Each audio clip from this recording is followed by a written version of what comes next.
Hey everyone, Nathan here, president of Saybrook University. Welcome to another episode of Saybrook Insights. You know, it's not often that I get the chance to meet someone who has literally been with Saybrook as a student, a postdoc fellow, alumna, and as a full-time faculty member. And today's interview with Dr. Shannon Sims is testimony to that fact, and I'm excited to speak with her today. No doubt we're at that interesting point in the trajectory of this pandemic. Is it over? Is it not?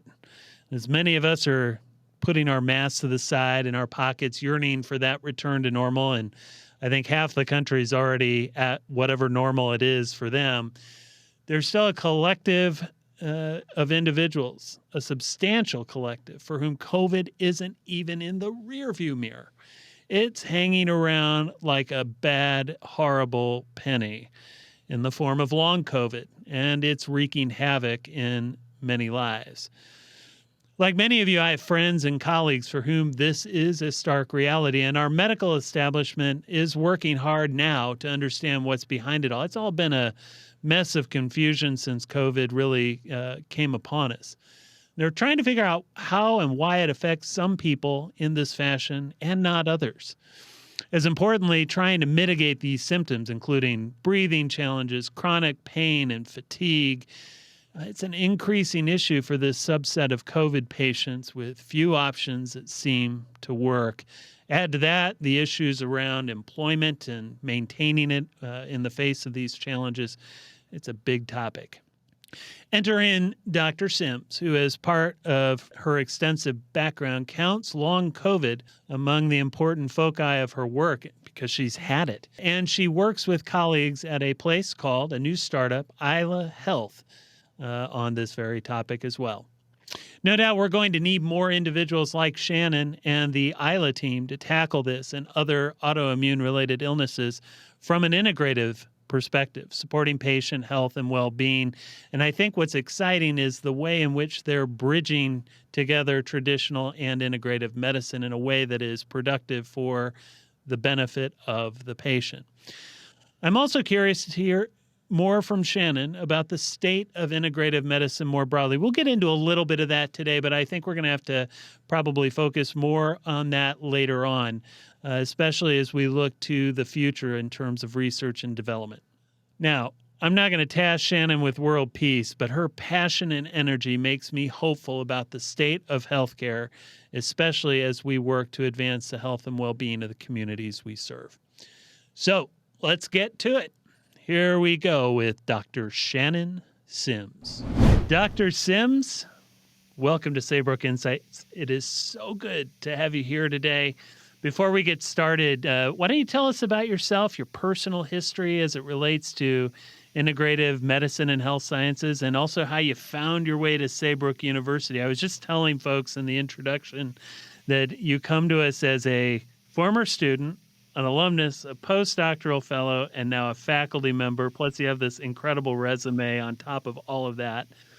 So I'm sure there's a story in there. So let's hear it. Thank you so much, Dr. Long, for inviting me here. And what an honor to be a part of the Saybrook community in this way. And it's a really big question, the origin question. Where does it all begin? It's a difficult one to answer, and I'll do my best to be succinct with it all. But, Saybrook was certainly the origin of a lot for me personally and professionally. As you had alluded to, I came in as a student in the mind-body medicine program and really not sure at all what I was going to be doing with a degree in mind-body medicine, but knew that something was really pulling me here. Something deep inside knew that this is the path forward, not only for myself personally, but just collectively as a society, as a world, as we take care of ourselves. And growing up, I've been connected with my body through athletics and through a wonderful family unit that focused on, health and eating well and sleeping well and just tending to the mind and the spirit and the body. And having growing up in my family unit, someone who was struggling with mental illness and seeing the impact of that and how the healthcare system engaged with her and wanting her to go down a pharmaceutical route. And my mother knowing really that there had to be another answer. Long story short, identified nutrition as a huge piece of this. So from really early on in my childhood, seeing the impact that how we care for ourselves, what this does to our mind and what this does to our body. And so as a young adult, really looking forward in my life and wondering how do I want to spend my life and my career and what how do I want to be of service to people in this world? And just really knowing that there's something valuable here and there's an undeniable connection between the mind and the body. And so coming into Saybrook and allowing this path really to unfold for myself and beginning in the master's program, finding a love of health and wellness coaching. And so that really opening up the door for me to step into the world professionally and applying these humanistic tools to be working with people really from this lens of mind body medicine, of integrative medicine. And during this time, really being involved within the healthcare system and working really closely with an integrative physician and seeing the applications too, in addition to the work that I was doing as as a graduate student in the field, and then also as a practitioner of mind body medicine through a coaching lens. And then moving forward through my PhD, continuing to really have such a strong interest between that connection between stress and mental health and physical functioning in the body. And so along the way, being introduced to some really wonderful individuals at the Institute for Spirituality and Health in Houston, Texas, and dear friends of mine who supported me through my PhD and allowing me to be a part of their place and do my doctoral work and to pursue my dissertation. And along the way, gained some interest from the faculty and the staff there. And long story short, I really got to witness and be a part of this beautiful relationship that Saybrook now has, and the Department of Mind Body Medicine now has with the Institute for Spirituality and Health, and supporting students in that way. And then, fast forward and all this time and going deeper with my coaching work and my own personal experience being afflicted with COVID-19 early on in the pandemic. And, this really shifting my priorities and my focus, both from, first and foremost, from a really on a personal level, but also professionally. And so this was a real turning point for me in how I apply the work that I do and the individuals that I support through my coaching work and the applications of mind body medicine, of integrative medicine, and connecting with a digital health community, Isla Health, a startup company, and still we're considered that to be that, and growing in this space of reaching into the healthcare system and really filling a gap and filling a need for how we care for individuals in this space. I'm very impressed. You've already just kind of ticked off a resume that would put anyone to shame, I think, in many ways, in terms of just the sheer volume of output over the years.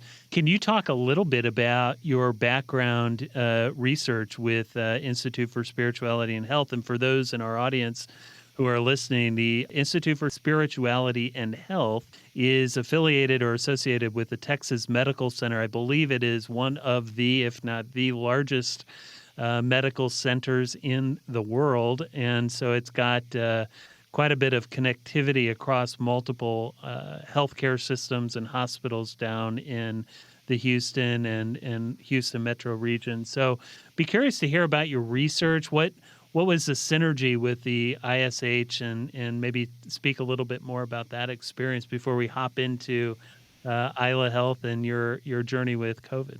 Sure. So it's such a small world, right? I moved to Texas in 2013. I'm originally from Wisconsin, born and raised. and migrated my way down, migrated my way down to Texas.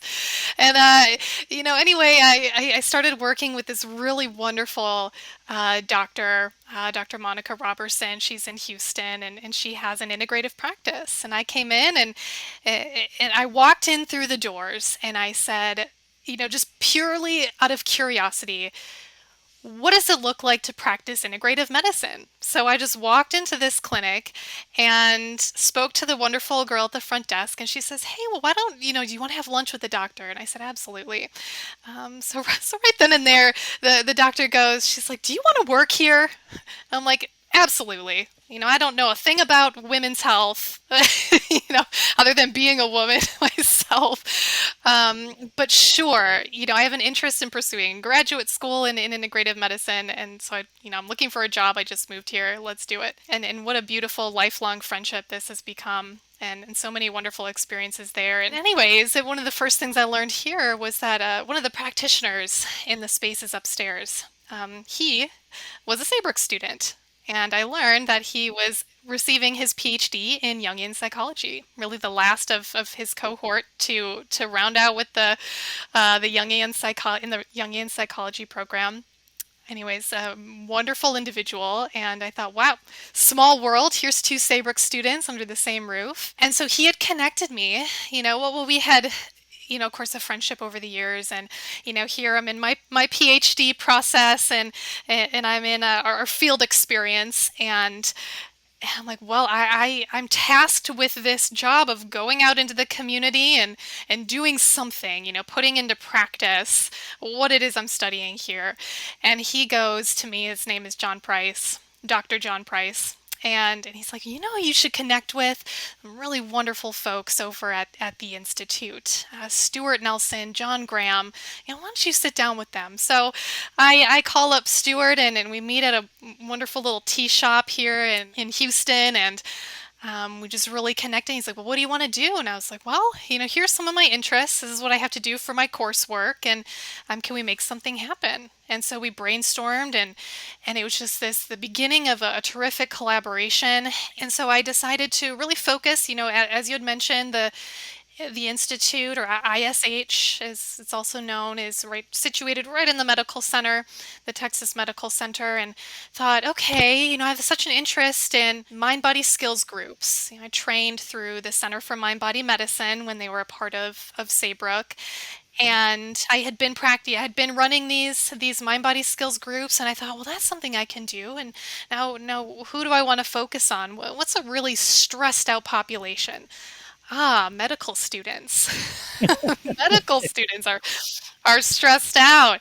Yeah, so, and with their connection, and so I started leading groups right there at the Institute and brought in medical students, and I created a 6-week mind body skills training program, and ran this cohort, several cohorts of students through this 6-week training, and found that it was just an incredible process, and it grew into my dissertation research. So I was specifically interested in looking at, well, what's the impact of this? Students coming in, and when they leave, what sort of impact do these different mind-body therapies and practices, what are they doing for these individuals? So I looked at some perceived stress. I had specifically the perceived stress scale, and I had a qualitative component to it, so some open-ended questions of what this was like for them. And then I also involved a cytokine biomarker, interleukin 6, so to really look at the relationship between stress and inflammation in the body, and just the psychophysiological relationship at play here through this salivary pro-inflammatory cytokine. And in short, that was my research, and this intervention had a profound impact on these students, both from how are they reporting just that impact through feedback and responses, but also on a physiological level too, the changes. Yeah, from pre to post, and so I was involved with Baylor College of Medicine, and also McGovern at UT, both the main, no longer the only medical schools in Houston, but the two main ones at the time. So for a while after I've completed my dissertation, I'm still continued to do to run these groups with the medical schools. That's great. So when you say you found really powerful results, it sounds like with these medical students, what were maybe a few of the findings that stand out to you as probably the most important for our audience who might be listening here today?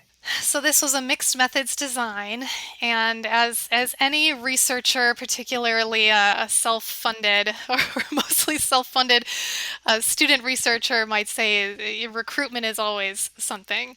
So I was limited by a small sample size, so did not reach statistical significance when it came to changes in interleukin 6, but there was a trend from pre to post, and just a reduction in this pro-inflammatory cytokine. But what stood out to me the most through all of this was the written feedback from these students that really, and you're testing my memory now, as this is a number of years ago, but the profound insights and application and just overall benefit that students reported from being a part of this program from week to week, literally changing the way that they relate to themselves, how they relate to their lives, how they manage and cope with the stress of medical school, of just life, being a person on this planet with relationships and deaths and excitement and just all of the things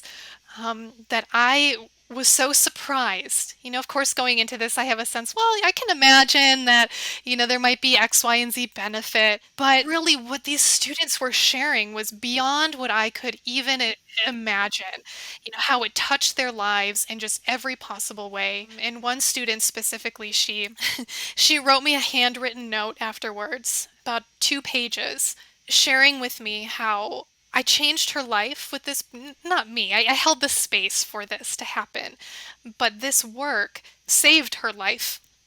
It saved her life. She was battling deeply with anxiety and depression and was really struggling in a big way as a first year medical student and not having the support that she was needing. And things really changed for her after being a part of this study. Wow. Big shift in her life, mentally, emotionally. And I'm reading this and just tears flowing. For me, it's really, really powerful. So just so speaking to the impact and the importance of this work and how much it's really needed, whether it's in a medical student population or just as people here living a life on this planet. Absolutely. With the medical student and the medical professional population, I think there is still so much more that's needed out there. I was speaking to my physician a couple of years ago, pre-COVID, when we could still meet in person. And he was remarking to me, he was very intrigued about Saybrook University. And he was like, what is this mind-body medicine of which you speak? And so we got into some of the conversation. I want to ask that as a follow-up question for you in just a moment. And I thought, as he started going through a lot of the struggles he was going through just as a practicing physician, anxiety, depression, the pressures on him to perform in certain ways for all of his patients, and the absolute demands that are placed on their time, their schedule, and now you apply that to the nursing profession, the PT population, you name it, it's there. And I think to your point, it's such an important focus for us to talk about whole health with physicians. We put so much on them to know everything and to be everything to all people. And again, to your point, it's everyone that can benefit. But I also see this really important need for this population going out there, and what you did. Yeah, it's a great point. So I guess kind of in follow up to that, when you talk about mind body, so you and I hail a bit from the Midwest. You're originally from Wisconsin, now in Texas. So we'll talk straight turkey here for a moment, because as an Ohioan coming out to California, I heard of this program called Mind Body Medicine. What is that? Is this a California thing? Kind of this woo woo stuff out here on the West Coast? And as I learned more about it, I just became more and more enchanted by and also convinced by the power of it. Can you speak a little bit about what exactly is mind body medicine, and think about those who are out there who are laypersons, that might benefit from just a general understanding of it. I so love how you describe this enchantment. That is exactly how I felt. We have this saying at Saybrook, right, that you don't find Saybrook, Saybrook finds you. And of course, this is true for me. And just looking through the program description, of course, not having heard of mind body medicine in a formal sense, but intuitively really understanding what this looks like in my own life and reading through this and going, wow, yes, this is exactly it for me. And it is as it sounds, the mind and the body. And when we're thinking about how we take care of ourselves, how we live our lives, what we think in our mind affects how we feel in our body, and how we feel in our body affects our quality of mind. And there is a bi-directional relationship. In fact, you cannot separate the impact of the mind and the impact of the body. And growing up and really seeing this fractured nature of our healthcare and how we are treating the symptom. Again, I'm coming back to the case of my sister specifically, who I was alluding to earlier, struggling with mental illness, and seeing that there is not just a one symptom that we're working with, with the OCD, with the anxiety, that it is a collective experience that involves so much more than just isolating one symptom and treating that one symptom. Just for as long as I can remember, I always thought, well, that just doesn't make sense, that we would be looking at just one symptom or one aspect of our health and not considering the whole.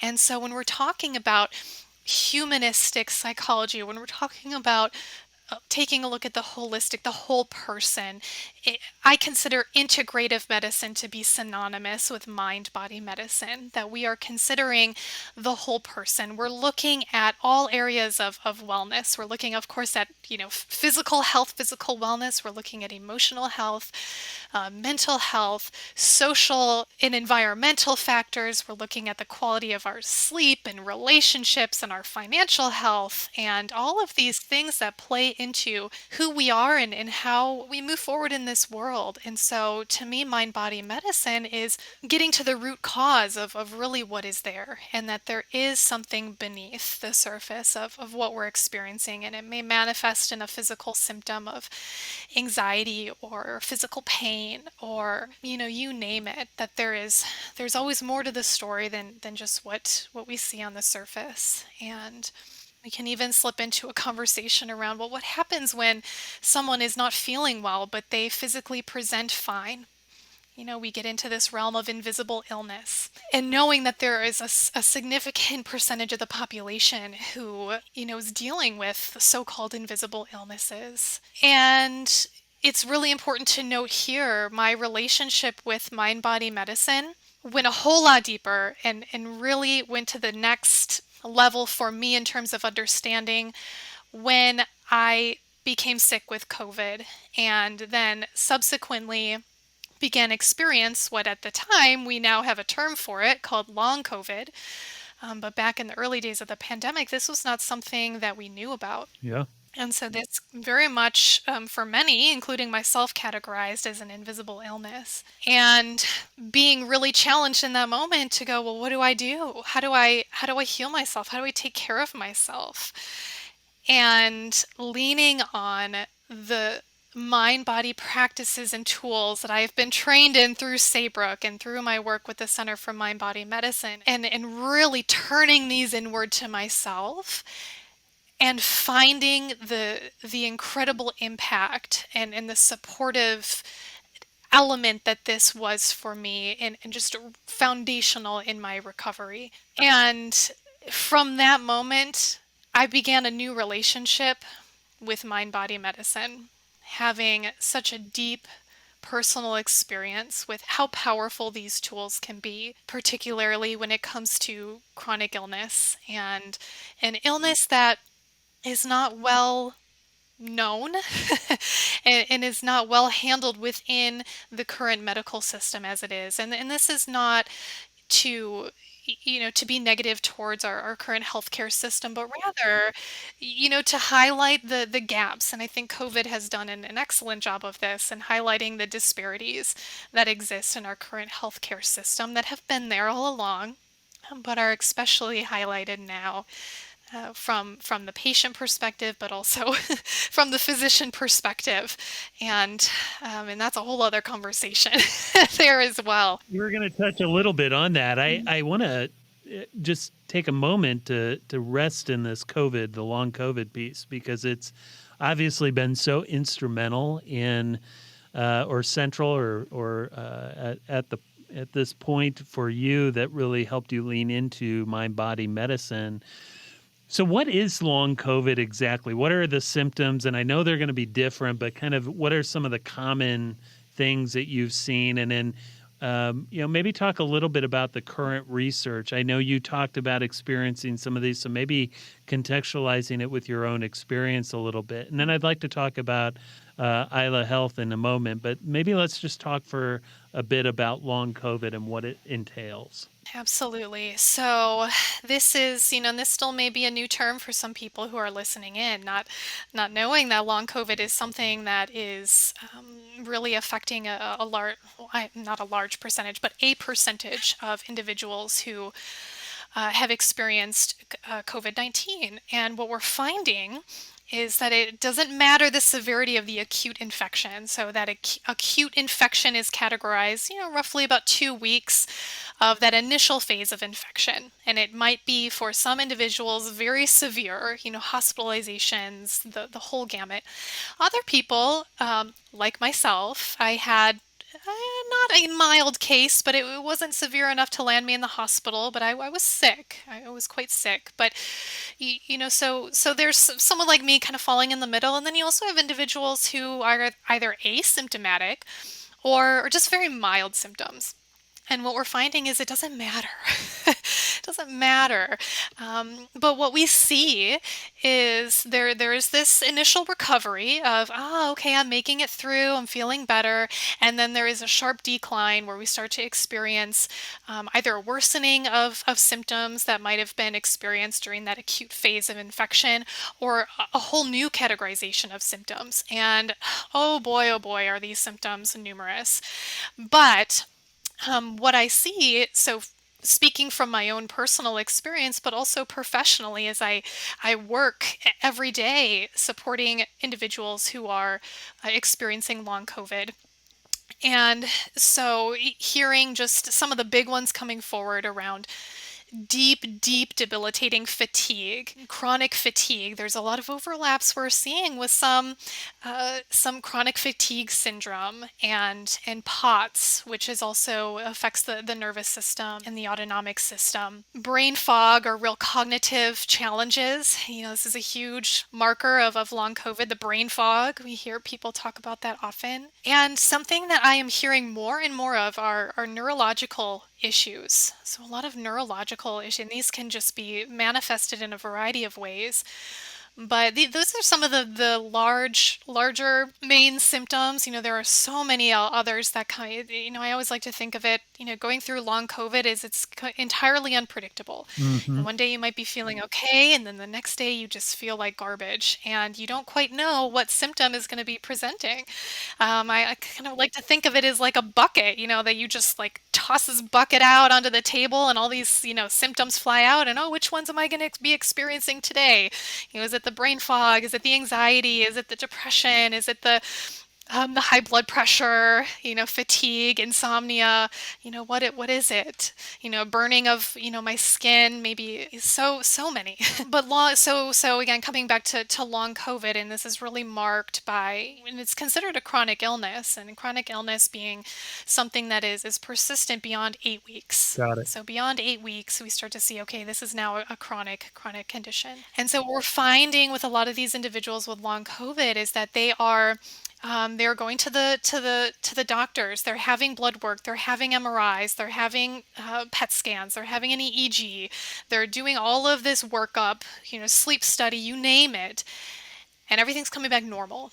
This doesn't happen for everyone, but for a huge number of people, myself included, recognizing, well, something is off in my body. I don't feel right. My oxygen saturation is dropping down into the low 80s when I sleep. That was happening to me. And saying, well, this is not right. And going in, and all the studies show that I'm fine. So there's a great deal of what we call medical gaslighting. Just the not being taken seriously, or just, oh, you're fine, go home and just kind of see what happens. And this is a real big challenge for people who are, not only dealing with feeling isolated in the sense of, oh my gosh, no one else is going through this. I feel like I'm alone in this. Everyone thinks that I'm fine, but I'm not fine. And long COVID is very much a physical experience of what is going on in my body, but is just as much a mental battle of dealing with the anxiety and the depression that are often categorized by this condition. And then also just all the other things around reorienting relationships and how do you talk to your employer? Loss of employment is a huge barrier for many individuals with long COVID who are physically unable to work because of this debilitating condition. And that's a big struggle, cause of stress, and stress is inflammatory, and so we see that affecting, the body. And interestingly, as I was going through my own experience through long COVID and recognizing in my own body that this is affecting my autonomic nervous system. And fortunately, these mind body tools and practices, at the end of the day, they are intended to help re regulate the autonomic nervous system. And so that felt for me like that's what I needed to do. And so intuitively in my own body, feeling this, just my autonomic nervous system, right? And that's so deeply linked into what I was feeling with my anxiety, some depression, panic attacks for the first time in my life, and the issues breathing, all of this. And now we're starting to see research coming out around this relationship between COVID and the autonomic nervous system and the impact that it can have on the brain. So, the research it's starting to come forward, right? These things take time, but every day it feels like we're learning more about what is happening in the body with long COVID and what's happening in the brain as well, very specifically with this. Yeah, it's interesting. I was just looking at the New York Times. I think it was this past weekend. It may have been last week, where doctors are now, to your point, just finally coming to some. I wouldn't call it general consensus, but a growing consensus. Maybe that's a fair way to put it. That this long COVID thing is real. Like, it's not something that is being manufactured. And to your point, I think there was the term medical gaslighting that was resultant as for quite a while after COVID had manifested. So it is good to see that there's evolution, but I think probably from someone like from your perspective and others who are suffering with long COVID, that's cold comfort. And so you've had to really think about ways in which to mitigate a lot of these symptoms, a lot of the things that are impacting your mental, your physical health. So along comes Isla Health. What's happening at Isla Health, and why is that making a difference for long COVID sufferers, and other autoimmune diseases that are out there? So I am in just the depths of long COVID, and I'm suffering physically, I'm suffering mentally. And at the same time, I'm thinking, how can I help other people? Because I feel really and truly that I am in such a place of privilege to be experiencing what I am experiencing in my body and have the education through Saybrook, the knowledge of how these practices and these tools can affect my brain function, can affect me physiologically, can affect me emotionally. So here I felt well equipped to be practicing and to be supporting my own health, which fast forward a year and then even farther now to right in this moment where I feel long COVID is long in the rearview mirror for me. that I feel recovered in my body, I feel recovered in my mind, restored health. So I'm in this place of long COVID, and I'm like, how in the world can I just get on the rooftop and just shout out to the world? Mind body medicine can be a supportive, just a huge support for so many people. And I ended up coming into contact with the CEO of Isla Health. This is the end of 2020.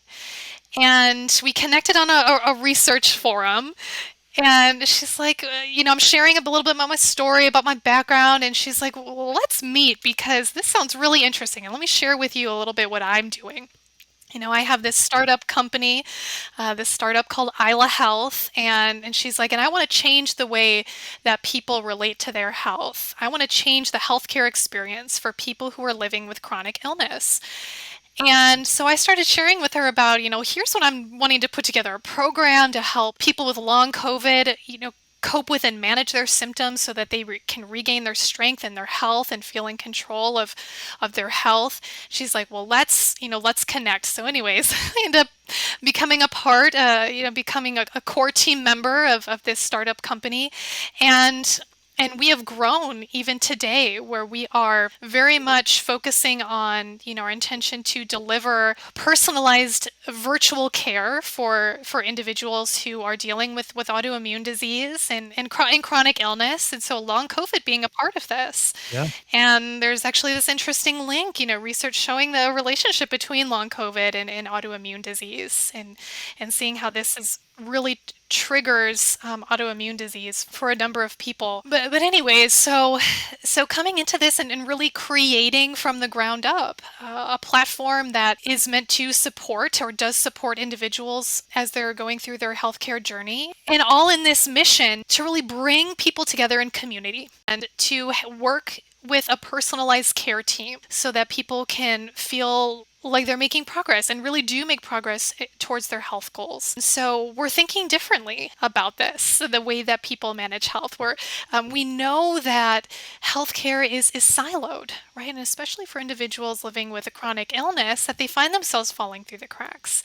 And so what we're doing is bringing COVID-aware physicians on board with us. We are, filling out our team with an integrative roster of physicians and board certified physicians and wellness coaches and nutritionists and mental health professionals and creating a team of practitioners around the individual to support them and really create personalized healthcare. And so part of this, is the head of health coaching, creating a program that can support individuals. And a huge focus of mine is with long COVID, of course, and bringing people together in community and making them feel like they aren't alone in this because they're not alone. And connecting them with providers. We don't have all the answers, right? No one has all the answers when it comes to long COVID or with COVID, but we hear, we see, we believe you. That's really our motto. As siloed as healthcare is, I really love the emphasis that you're placing on bringing people together, right? Instead of it being, no offense to any part of the sectors that are out there, but it's not just wellness coaches or it's not just integrative practitioners. It's physicians, it's nutritionists, it's coaches, it's everyone working together to try and help build those bridges across those silos. And I love how you're building community through this startup. For the record, this is a great example for those listening of our Saybrook students, alumni, postdoc fellows, and now faculty, really putting their work into action. So, Shannon, I really appreciate very, very much how you've just demonstrated the power of your work and what you're putting how you're putting that into practice. It's just really super inspiring. And unfortunately, we're coming to the close of our time here today, but I'd like to just close us out with a couple takeaway questions that I ask all of our guests. And by the way, again, I think we're several interviews into this now. I would love to have you back to talk about the future of integrative medicine and health sciences and where that's headed, because I think we have a lot to dig into with respect to your insights on it. You come with such a great fresh perspective. So before you leave us today, I've got two big questions. You ready? Oh boy, yes. So first question, and these are rapid fire, so whatever comes to your mind, you gotta just bring it forward the best that you can. What does the term humanistic mean to you, and how does it show up in your life? Whole person. Whole person, mind, body. It's what I do. It's how I live.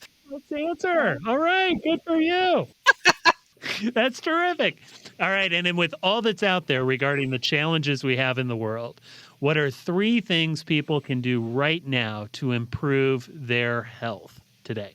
Self-care is a real cliche word these days, and that's unfortunate. But what I mean by that, the basic definition of self-care, one, recognizing that there's a need, and two, taking action to fill that need. So, what are you needing? And what's one step that you can take in that direction to help support whatever that is for you? Two, community. You're not alone. Whatever you are going through, I promise you are not alone. There are other people out there who are experiencing something similar and would love to connect with you. And number three, tying into both one and two here, but something that I've adopted from a fellow colleague, Saybrook colleague of mine, we like to share with in one of the courses that we teach together. We tell all of our new students, reach out, don't freak out. Actually, that's something I like to tell everyone, right? If you feel like you're struggling and there's a need there, reach out, don't freak out. Reach out. That may be my new takeaway, piece of advice. Reach out, don't freak out, to everybody I come in contact with. I love it. That's fabulous. You are terrific, Dr. Sims. Really appreciate you taking time to be on here with Saybrook Insights and with me. It's an honor and a privilege. Before you go, where can people find you on the web? Do you have any articles, books you want to refer people to? I would love to direct people to Isla Health's website, ailahealth.com. That's where you can find me. That's where I'm practicing, and that's where I can support you. And we have many resources there, articles. You can read about my personal story through long COVID there on our blog. So I would love to connect with you. And then also through the Saybrook community as well. All right. So Isla Health, AILA. health.com. And then, of course, saybrook.edu. Look for Shannon Sims, Sims, last name, and she's a Ph.D. And we are so grateful to have you here, Dr. Sims. Thank you so much. Thank you. A true honor to be here. I want to thank Shannon again. That was really inspiring. I mean, I say this at every episode. I could talk with our faculty and our guests for much longer. But unfortunately, we are time limited, and still we packed in a lot during that time, especially around long COVID. And I hope you enjoyed Dr. Sims as much as I did, took a few takeaways from that. Remember the three major takeaways that she brought up. The one is self-care. So in order to advance your own health, recognize what it is you need to take care of and take action. Two is community. Be part of and engage in community. And three, reach out.